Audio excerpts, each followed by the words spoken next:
You need to study, and so do I. Welcome back to Prep With Me, where we prepare for the SHRM-CP exam one short lesson at a time. The guide for our study journey is the SHRM Body of Applied Skills and Knowledge, or BASK.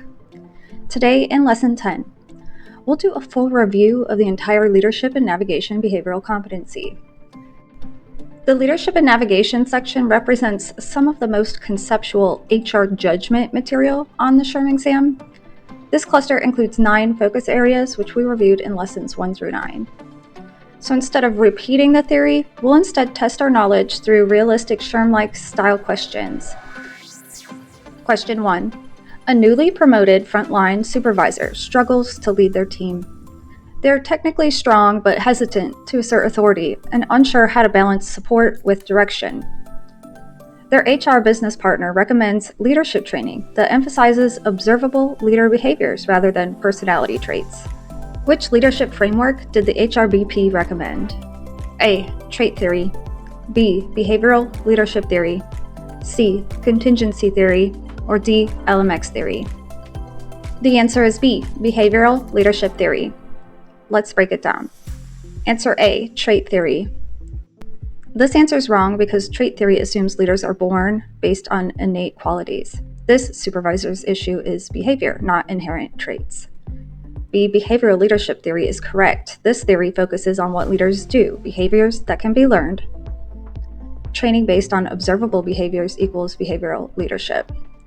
C. Contingency theory. That answer is wrong. It focuses on matching a fixed style to a situation, not learning behaviors. And D. LMX theory. That's wrong because that focuses on leader-follower relationship quality, not leadership development through behaviors. Question 2. A department manager excels in routine operations but becomes anxious and ineffective during high ambiguity projects with unclear authority and shifting deadlines. They ask HR whether they should continue in a leadership role. Based on HR's understanding of leadership theory, what's the best response HR could provide to this manager? A. Encourage them to adjust their leadership style to fit the ambiguous environment. B. Recommend they attend conflict and time management workshops. C. Explain that some leaders are naturally better suited for high-structure environments. Or D. Suggest assigning them an experienced mentor to learn adaptive leadership. The answer is C. Explain that some leaders are naturally better suited for high-structure environments. Let's break it down. A. Adapt their style. Wrong but tempting. This describes situational leadership where leaders adapt, but the scenario explicitly said the manager could not adapt, repeatedly struggling in ambiguity. B. Workshops. Is wrong. Training may help, but the scenario signals a fixed preference, not a skills gap. C. Some leaders are better in structured environments. Correct. It aligns to Fiedler's contingency theory, where leadership style is relatively fixed. Effectiveness depends on the fit between style and situation. The manager's fixed style fits a high-structure setting, and HR would likely recognize this. And then D, mentoring is wrong. Again, tempting, but mentoring doesn't change a fixed leadership style. Question 3. An employee has a strong technical skill but lacks confidence in presenting to clients. The supervisor provides encouragement, sits with them to plan talking points, and attends the first meeting with them to offer reassurance. Which people management technique is the supervisor using? A. Supporting. B. Coaching. C. Directing. Or D. Delegating. The answer is A. Supporting. To address this question, first break it down. What do you see in direction and support? The employee has strong technical skills, so they don't need a lot of direction, but they lack confidence, so they need a lot of support. Supporting equals low direction and high support. The employee has the skill already. The supervisor boosts their confidence, and that is supportive. B. Coaching is wrong because it's high direction and high support. The supervisor is not giving much direction about how to do their job. C. Directing is wrong because directing is high direction, low support. In the example again, the employee didn't need a lot of direction, but did need support. And then D. Delegating, that's wrong. Delegating is low direction, low support, which is not the case here. Question 4. A high-performing specialist prefers autonomy and consistently delivers excellent work. However, their supervisor continues to review all assignments in detail and frequently corrects minor stylistic issues, causing a lot of frustration. What should HR advise the supervisor to do? A. Continue reviewing work closely to ensure consistency. B. Ask the employee to adjust their expectations about supervision. C. Increase coaching to help the employee further develop. Or D. Shift the supervisor toward a delegating style to increase autonomy for the employee. The answer is D. Shift the supervisor towards a delegating style to increase autonomy. Let's break it down. A. Continue reviewing closely. That's wrong. That's an over-management style and it's mismatched to the situation. SHRM will never choose unnecessary control. B. Ask the employee to adjust. That's wrong. SHRM wants supervisors to adapt, not push that responsibility onto the employee. C. Increase coaching. Coaching is not really appropriate. It's too much involvement. Coaching is high direction, high support. And again, is focused on the employee, not the supervisor. And then D, shift to a delegating style. That's correct. The employee is competent, confident, delivering high quality work. Since delegating is low direction, low support, it's appropriate for this situation and is a best practice for high maturity employees. Question 5. A customer service rep says they feel most motivated when they receive autonomy to solve customer issues in creative ways. They say it makes the work more meaningful and energizing. Which motivation framework best explains this? A. Expectancy theory. B. Self-determination theory. C. Equity theory. Or D. Reinforcement theory. The answer is B. Self-determination theory. Let's break it down. A. Expectancy theory is wrong. There's no mention of perceived likelihood of reward or performance outcomes. B. Self-determination theory, the correct answer. It shows the autonomy plus meaningfulness is equaling their intrinsic motivation. C. Equity theory, there's no fairness comparison, so that's wrong. And D. Reinforcement, that's wrong. Again, there's no external rewards or consequences mentioned. Question 6. A team that previously met all deadlines has slowed down. After meeting with several members, HR learns the team believes that no matter how hard they work, leadership would never recognize or reward their extra effort. Which HR action best addresses the root motivation issue here? A. Encourage the supervisor to publicly recognize high performers. B. Ask the team to set more challenging goals. C. Review internal pay equity data. Or D. Implement mandatory training on time management. The answer is A. Encourage the supervisor to publicly recognize high performers.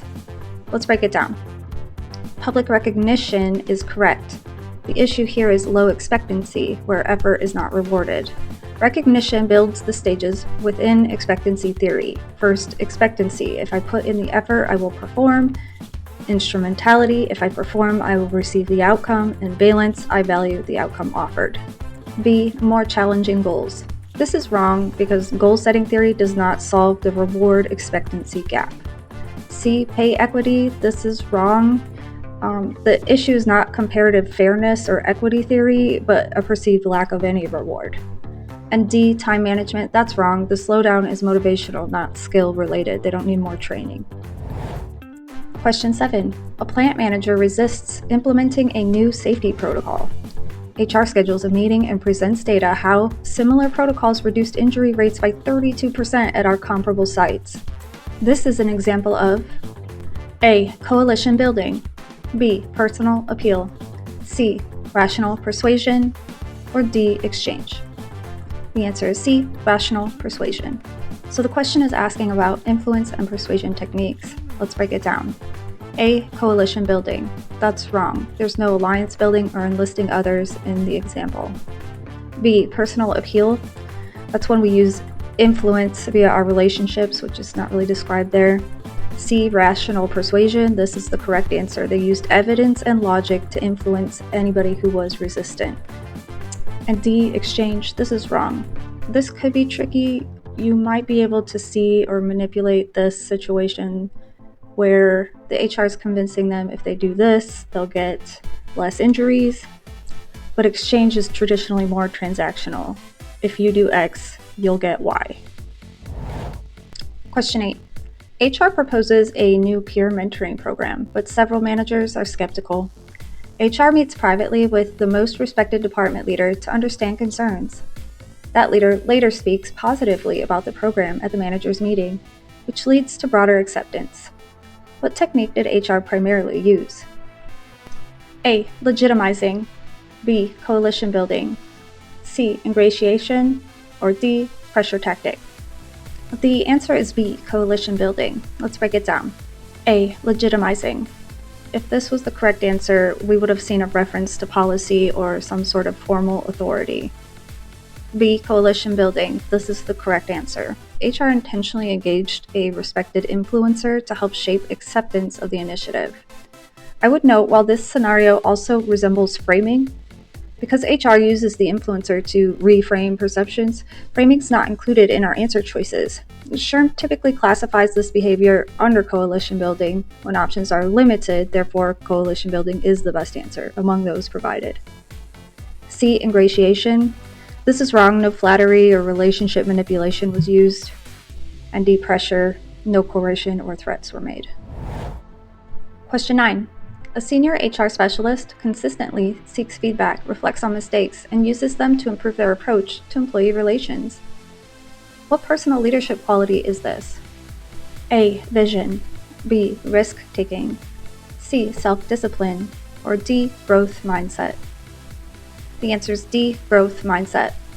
Break it down. Vision, A, is not the correct answer. There's no strategic or long-term focus mentioned. B. Risk-taking. This is wrong. No risks were described. C. Self-discipline. This is wrong. It's not about consistency or follow-through. But D. Growth mindset, where people learn from their mistakes, believe improvement is possible. That's growth mindset. Question 10. A high-performing HR coordinator volunteers for a difficult cross-functional project involving unfamiliar HR analytics work. They admit they're unsure if they'll succeed, but say, I'm going to stretch myself and learn skills I don't have yet. Which quality is most evident?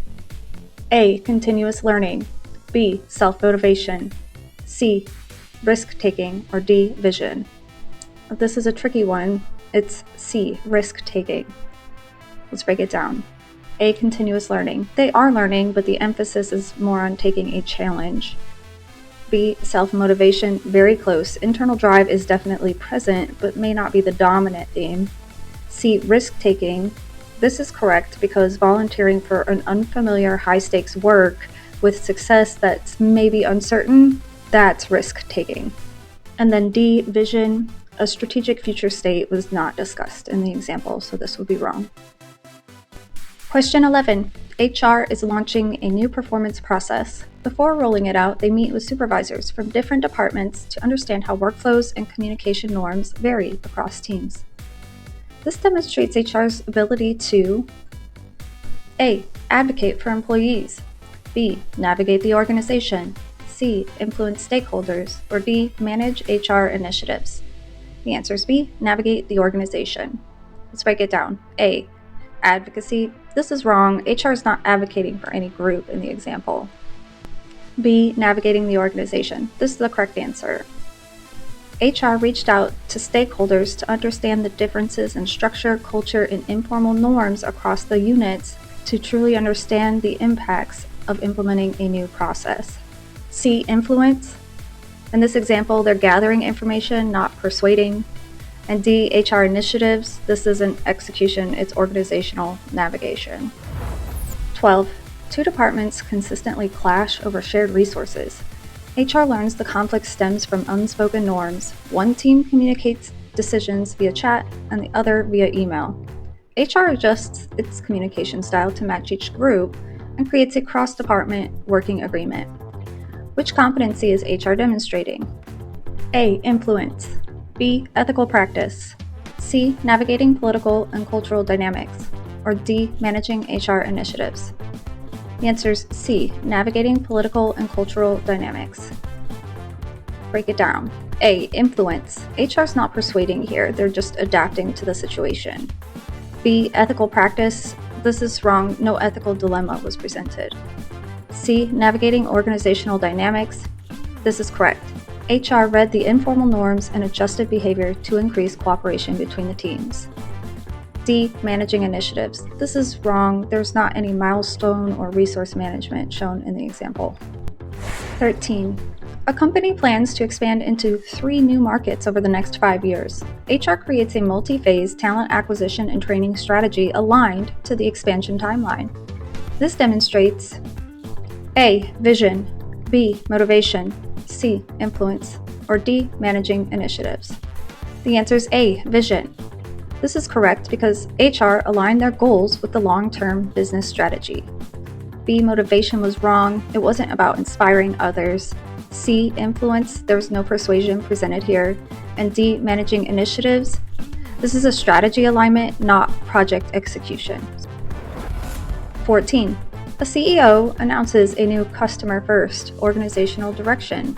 HR responds by updating job descriptions, developing customer service training, and redesigning onboarding to emphasize customer empathy.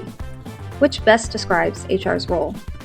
A, tactical execution, B, vision, C, managing initiatives, or D, navigating the organization. The answer is B, vision. Let's break it down. A, tactical. This is too narrow. HR is aligning systems, not doing tasks. B, vision. HR is aligning programs and policies to the strategic direction in the example. C, managing initiatives. Execution will come later. Right now, we're doing alignment. And D, navigation. It's not about informal networks or culture. It's translating strategy into aligned HR programs. 15. An HRBP tracks weekly progress on a new applicant tracking system rollout and adjusts tasks when one team falls behind. This reflects A, influence, B, resource identification, C, vision, or D, setting and monitoring project milestones. The answer is D, setting and monitoring project milestones. Let's break it down. A, influence. This is not correct. We're not using persuasion. B, resources. This is not the correct answer. It's not about our staffing or tools. It's about watching or monitoring to make sure the teams are staying on track. C, vision. It's not connected to long-term strategy, so that's wrong. And then D, milestones. This could have been tricky because it feels like resource misalignment. But in the example, HR monitored progress, the milestones. HR adjusted timelines or tasks. They didn't add staff or replace staff or request different skill sets. They only adjusted the task or timeline, not the actual resources. This is exactly what SHRM classifies as setting and monitoring project milestones, not fixing resource misalignment, which is kind of what it sounded like at first. Question 16. HR learns the employee assigned to design training content lacks instructional design skills. The project is falling behind. HR requests support from the L&D team and reallocates their tasks. This demonstrates A, identifying resources needed, B, managing project budgets, C, fixing misaligned resources, or D, overcoming obstacles. The answer is C, fixing misaligned resources. We'll break it down. A, identifying resources. This is wrong. HR already knows what they need. The issue is the mismatch. B, budget. There's no financial references made here. C, fixing the misaligned resources. Wrong skill set. They reassigned. They got the new resource. And then D, overcoming obstacles. This also is tempting, but it would be wrong. The obstacle is specifically misalignment of resources, so the answer is C. Question 17. During leadership meetings, HR consistently explains how new HR programs support organizational strategy. Leaders then begin seeking HR's perspective proactively. Which influence behavior is HR demonstrating?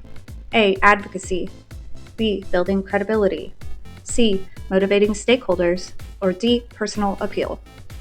The answer is B, building credibility. Let's break it down. A, advocacy. HR is not trying to champion a cause in this example. B, building credibility. This is correct. Leaders trust HR's expertise, and then they seek their input. C, motivation. This is wrong. There's no action-inspiring language being discussed. And D, personal appeal. It's not based on any relationships that we can tell in the example.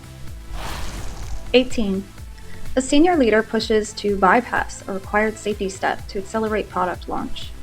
HR acknowledges the business pressure but calmly explains legal and reputational risk and recommends delaying the rollout.